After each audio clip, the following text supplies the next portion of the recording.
আযান নামাজের পরে আপনাদের এলাকায় দোয়া হয়নি? অনেকে আছে করতে দেয় না, অনেকে বিরোধিতা করে, আছে না? কিছে কেউ বলে নামাজি বেলে দোয়া, অনেকে নাকি এটা বলে নামাজি দোয়া। আজকে কইছে নি কথা? আজকে কি কেউ মারা গেছিল? মারা গেছিল না? আচ্ছা, ইন্না লিল্লাহি ওয়া ইন্না ইলাইহি রাজিউন। কইছে কি জানাজা নামাজ ওই দোয়া? আচ্ছা আচ্ছা, মাশাআল্লাহ মাশাআল্লাহ। না থাকতে নামাজের দোয়া খুব অসুবিধা নেই। আমার কয়েকটা প্রশ্ন আছে, কিয়ামত পর্যন্ত টাইম দিলাম, তে জবাব দিবেন। অসুবিধা আছে কোনো? আমরা দোয়া বলতে যেটা বুঝি মুনাজাত। পূর্ব দিকে ফিরে মুনাজাত দিলে দোয়া হইবনি? কথা কন। পূর্ব দিকে ফিরে মুনাজাত দিলে দোয়া হইবনি? উত্তর দিকে দক্ষিণ দিকে ফিরে মুনাজাত দিলে দোয়া হইবনি? পশ্চিম দিকে দিলেও দোয়া হইবনি, কিন্তু পূর্ব দিকে জানাজার নামাজ পড়লে হইবনি, উত্তর দিকে পড়লে হইবনি, দক্ষিণ দিকে পড়লে হইবনি।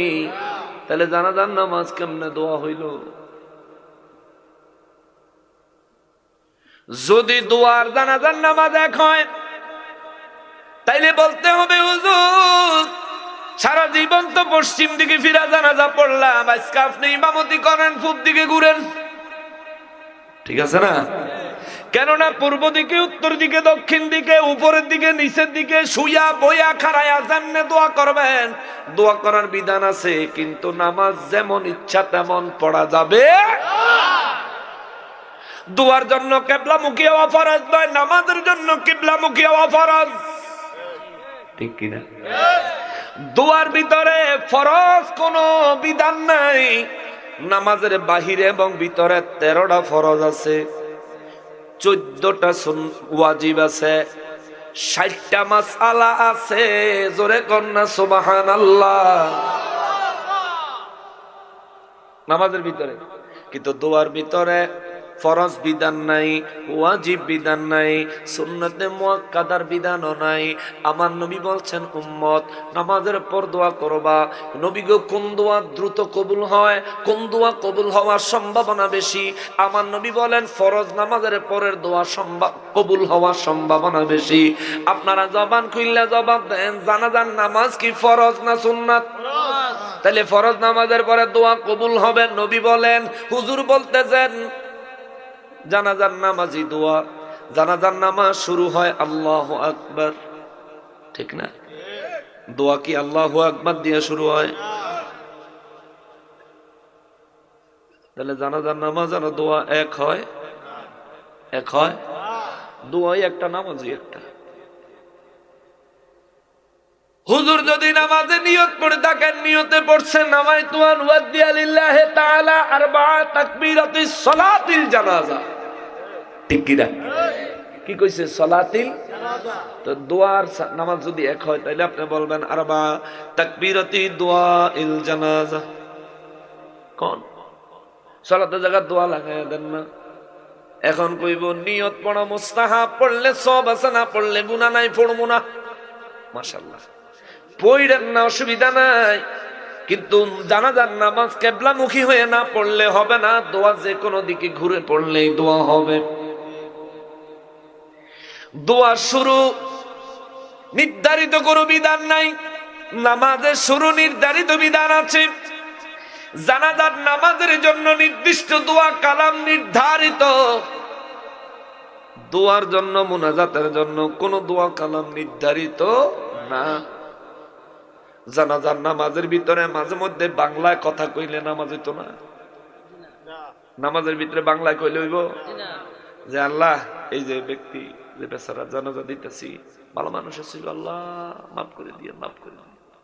আল্লাহ আমি জানাজার নামাজ খারাইছি, আবার আল্লাহ আল্লাহ জানাজার নামাজ তো খারাইছি, তারা মাফ করে দিয়ে। তে অনেক ভালো মানুষ ছিল, আমার বাবা ছিল, আমার ভাইয়া ছিল, আমার চাচা ছিল। এইরকম যদি কইতে থাকে নামাজ হইব কি? কোন নামাজ হইব? কিন্তু মোনাজাতে বললে দোষ আছে নি? বলেন দোষ আছে। মোনাজাতে যে কোনো ভাষায় মোনাজাত চলে, আরবি ভাষা ছাড়া নামাজ চলে কেমনে দোয়া কর নামাজে, কেমনে? জানাজার নামাজ শুরু হওয়া দোয়া শুরু হওয়ার সাথে মিল নাই। জানাজার নামাজ পরিপূর্ণ হওয়া দোয়া পরিপূর্ণ হওয়ার সাথে মিল নাই। জানাজার নামাজ শেষ হয় আসসালামু আলাইকুম ওয়া রাহমাতুল্লাহ, আসসালামু আলাইকুম ওয়া রাহমাতুল্লাহ, দোয়া কি সালাম দিয়া শেষ হয়? তো দোয়ার নামাজ একইলো কেমনে? এটা কি উচিত যুক্তি না খোড়া যুক্তি? এই হুজুর যে কইলো জানাজার নামাজি দোয়া, এটা উচিত যুক্তি না খোড়া যুক্তি? এই খোড়া যুক্তি 1 মিনিটের লেগে আমরা মানলাম। জান আপনি বিরাট হুজুর, এই এলাকার মানুষ, আপনার অনেক দাফট ক্ষমতা, আপনি বিরাট বড় মুফতি সাহেব, আন্তর্জাতিক খ্যাতি সম্পন্ন হুজুর। আচ্ছা আপনার কথা মানছি 1 মিনিটের লেগে, কোন দলিল আদিল্লা নাই, কোনো দিকে মানাইতে পারবেন না, তবুও 1 মিনিটের লেগে মানছি জানাজার নামাজ ওই দোয়া।